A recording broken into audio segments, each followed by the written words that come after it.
스카셀이 300년이라고 말한 것은 틀린 것일까? 물론 그렇다. 모든 예측들은 틀리게 마련이며 그것은 인간에게 주어진 몇 안 되는 확실성 가운데 하나이다. 그러나 이러한 예측들은 미래에 대해서는 틀린 것이지만 그것을 말한 사람들에 대해서는 진실을 담고 있으며 그들이 지금 현재 어떻게 살고 있는가를 이해하기 위한 가장 좋은 열쇠이다. 내가 첫 번째 20년이라고 부른 기간, 1918년과 1938년 사이 동안 체코인들은 그들이 세운 공화국이 영원히 지속되리라고 생각했다. 그들은 결국 틀렸지만 바로 그렇기 때문에 그들은 고유의 예술을 유례없이 꽃피우는 환희 속에서 이 시기를 보냈다.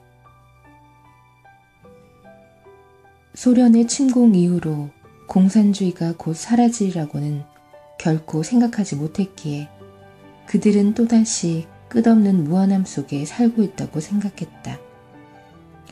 그들의 힘을 소진시키고 용기를 억누르며 이 세 번째 20년을 그토록 비열하고 비참하게 만들었던 것은 현실적인 삶의 고통이 아니라 텅 비어있는 미래에서 오는 공허감이었다.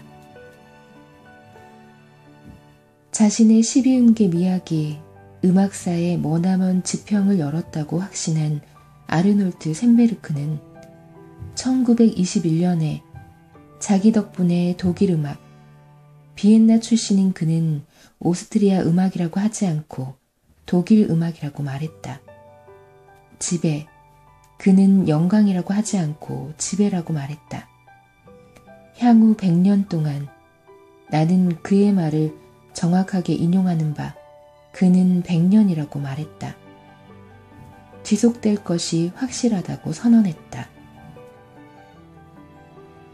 이러한 예언이 있은 지 15년 후인 1936년에 그는 유대인이란 이유로 독일, 그가 지배를 보장해 주고자 했던 바로 그 독일 말이다. 독일에서 추방당했으며 그와 함께 그의 12음계 미학도 추방당했다. 그것은 난해하고 엘리트적이며 코스모폴리턴적이고 독일 정신에 적대적인 것이라고 비난받았다. 셈베르크의 진단이 아무리 틀렸다고 하더라도 셈베르크의 작품을 파괴적이고 신비적이고 개인주의적이거나 또는 난해하고 추상적인 것이 아니라 독일적 토양, 맞다. 그는 독일적 토양에 대해 말했었다. 깊숙이 뿌리 박은 것으로 이해하고자 하는 사람에게는 이러한 빗나간 진단이 반드시 필요한 것이다. 셈베르크는 자신이 위대한 유럽 음악사의 매혹적인 에필로그가 아니라 그 앞에 영원히 펼쳐진 영광스러운 미래의 프롤로그를 쓰고 있다고 생각했다. 망명한 지 몇 주가 지나지 않아서부터 이레나는 이상한 꿈을 꾸었다. 그녀가 타고 있던 비행기가 갑자기 방향을 바꾸더니 낯선 공항에 착륙한다. 제복을 입고 무장한 사람들이 트램 밑에서 그녀를 기다리고 있다. 얼굴에 식은땀을 흘리며 그녀는 그들이 체코 경찰임을 알아본다. 또 한 번은 꿈속에서 프랑스의 어느 소도시를 산책하고 있었는데 한 무리의 여자들이 손에 맥주잔을 들고 그녀에게 달려와서 체코어로 말을 걸고 다정한 신용을 하며 웃음지었다. 공포에 사로잡힌 이레나는 자신이 프라하에 있다는 것을 깨닫고 소리치다가 잠에서 깨어난다. 그녀의 남편 마르틴도 같은 꿈을 꾸었다. 매일 아침 그들은 조국으로 돌아가는 것의 두려움에 대해 서로 이야기했다. 그리고 역시 망명해온 폴란드 여자친구와 대화를 나누면서 이레나는 모든 망명객들은 모두 다 예외 없이 이런 꿈을 꾼다는 것을 알았다. 그녀는 처음에 서로 모르는 사람들끼에 이런 밤의 유대감에 감동했지만 나중에는 약간 신경질이 났다. 어떻게 꿈과 같은 내밀한 경험이 집단적으로 이루어질 수 있단 말인가? 그녀만의 영혼이란 도대체 무엇인가? 그러나 아무리 물어도 대답 없는 질문들일 뿐이었다. 한 가지만은 확실했다. 수천 명의 망명객들이 같은 날 밤에 똑같은 꿈을 꾸었다. 망명의 꿈. 이것은 20세기 후반의 가장 이상한 현상들 가운데 하나이다. 이러한 악몽들이 그녀에게 불가사의하게 비친 까닭은 그녀가 한편으로는 억누를 수 없는 향수병에 시달리고 있었기 때문, 정반대의 또 다른 경험을 하고 있었기 때문이다. 조국의 풍경들이 낮만 되면 그녀에게 떠오르는 것이었다. 물론 그것은 길고 의식적이며 자의적인 몽상과는 완전히 다른 것이다. 풍경의 환영들은 그녀의 머릿속에 느닷없이 갑자기 빠르게 떠올랐다가 곧 사라져버렸다. 상사와 이야기하고 있는 도중에 그녀는 갑자기 섬광처럼 들판으로 난 길을 보았다. 전철칸에서 떠밀리고 있는데 갑자기 프라하에 녹지되어 있는 조그만 길이 아주 잠시 동안 그녀 앞에 펼쳐졌다. 하루 종일 이 순간적인 영상들이 그녀를 찾아와서 잃어버린 보헤미아에 대한 결핍을 채워주었다. 낮이 되면 그녀에게 고향의 편린들을 마치 행복의 이미지처럼 보내주었던 바로 그 무의식이라는 영화 감독은 밤만 되면 그곳에서의 끔찍한 기한을 만들어내었다. 낮은 버림받은 조국의 아름다움으로 빛났으며 밤은 그곳으로 돌아간다는 두려움으로 빛났다. 낮은 그녀에게 자신이 잃어버렸던 낙원을 보여줬으며 밤은 자신이 도망쳐 나온 지옥을 보여주었다.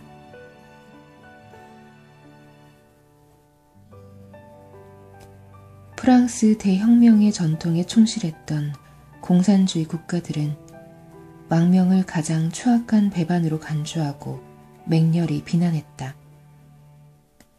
외국에 머물고 있는 사람들은 모두 궐석 재판을 받았으며 같은 나라 사람들은 감히 그들과 접촉하려 하지 않았다. 그러나 시간이 지남에 따라 파문의 엄격함도 완화되었고 1989년이 되기 몇 년 전에 유순한 연금 생활자이자 미망인이 된 이레나의 엄마는 국립여행사 주관으로 이탈리아에서 일주일을 보낼 수 있는 비자를 얻었다. 그 이듬해 그녀는 딸을 몰래 보기 위해 파리에서 5일간 머무르기로 했다. 이레나는 가슴이 설레었으며 이제는 늙었을 엄마에 대한 연민으로 가득 차서 엄마가 묵을 호텔방을 예약하고 온종일 함께 보내기 위해 휴가의 일부를 할애했다. 너는 그리 나빠 보이지 않는구나. 상봉했을 때 엄마가 했던 말이다. 그리고 웃으면서 덧붙였다. 나도 그렇단다. 국경수비대의 경찰이 내 여권을 보더니 이렇게 말하지 않겠니? 부인 위조 여권입니다.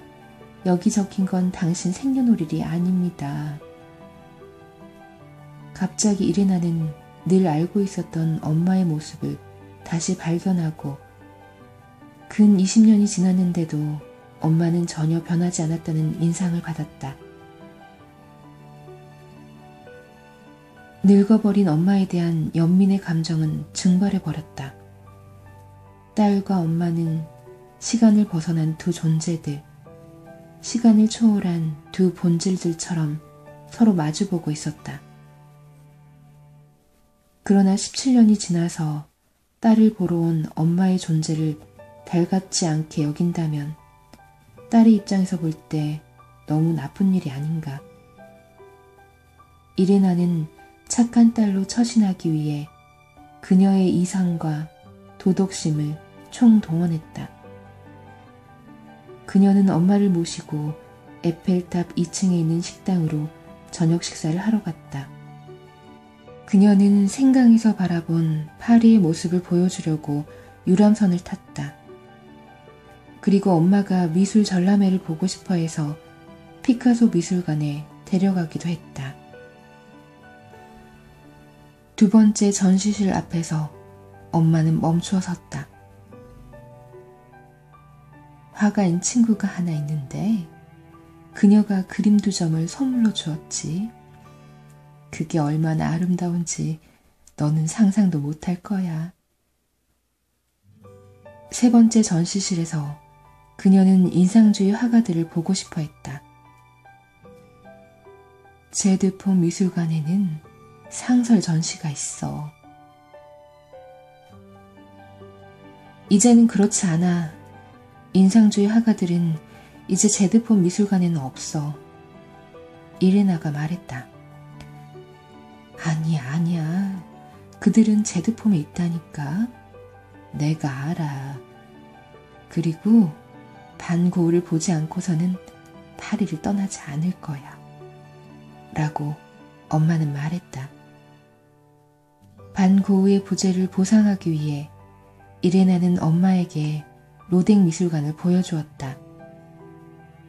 어느 조각상 앞에 서서 엄마는 꿈꾸듯 탄식하며 말했다. 피렌체에서는 미켈란젤로의 다비드상을 보았지. 나는 아무 말도 할 수 없었다니까. 마침내 이레나는 화를 내며 말했다. 엄마는 지금 나와 함께 파리에 있고 나는 엄마한테 로댕을 보여주고 있어. 로댕 말이야.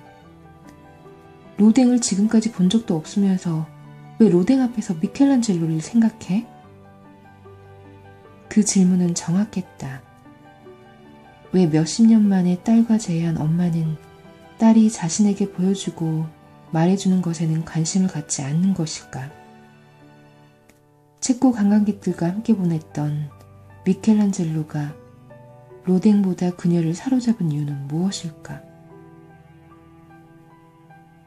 그리고 왜 그녀는 파리에 머무는 이 닷새 동안 그녀에게 아무런 질문도 하지 않는 걸까? 그녀의 삶에 대해 어떤 질문도 하지 않았을 뿐더러 프랑스나 프랑스의 요리, 문학, 치즈, 포도주, 정치, 연극, 영화, 자동차, 피아니스트, 첼리스트, 운동선수들에 대해서도 아무런 질문을 하지 않는 이유는 무엇일까? 그 대신에 그녀는 프라하에서 일어난 일과 얼마 전에 죽은 두 번째 남편과의 사이에서 얻은 이레나의 이복동생과 이레나가 기억하는 다른 사람들과 이름을 들어본 적 없는 사람들에 대해 끊임없이 이야기했다.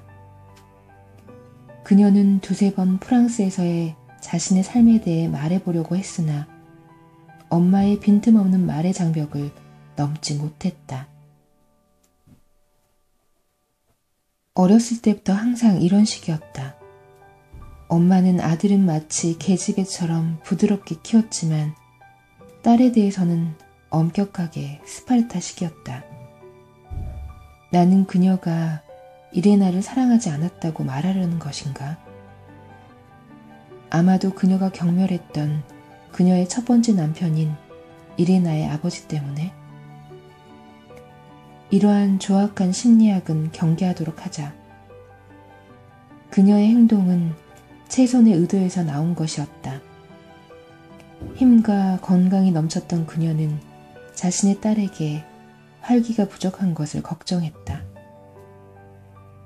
마치 소심한 자식을 수영장에 집어던져 수영하는 법을 가르쳐주는 것이 최상의 방법이라고 확신하는 아버지처럼 그녀는 거친 방식으로 자신의 딸을 예민한 감수성으로부터 벗어나게 하고 싶었다. 그러나 자신이 있음으로 해서 딸이 몹시 거북해한다는 것을 그녀도 잘 알고 있었으며 나는 그녀가 자신의 신체적 우월감 때문에 은밀한 기쁨을 느꼈다는 점을 부정하지 않았다. 그렇다면 그녀는 어떻게 해야 했는가? 모성애의 이름으로 사라져버리는 것? 그녀도 어쩔 수 없이 나이를 먹었지만 이레나의 반응 속에 나타나는 자신의 힘을 의식하고는 다시 젊어지는 것을 느꼈다. 겁에 질려 왜소해진 이레나의 모습을 가까이서 보면서 그녀는 자신이 위압적인 우월감을 누리는 순간들을 가능한 한 연장시켰다. 그녀는 이레나의 연약함을 무관심, 나태함, 무기력 탓으로 돌리는 척하면서 그녀를 꾸짖었다. 오래전부터 이레나는 엄마와 함께 있으면 엄마보다 덜 예쁘고 덜 똑똑하다고 느꼈다. 자신은 못생기지 않았으며 바보 같지도 않다는 것을 확인하기 위해 얼마나 많이 거울을 향해 달려갔던가. 이 모든 것은 이제 너무도 먼 과거의 일이어서 거의 잊혀져 버렸다. 하지만 엄마가 파리에 머물던 5일 동안 이러한 열등감, 연약함, 존속감이 또다시 그녀를 찾아왔다.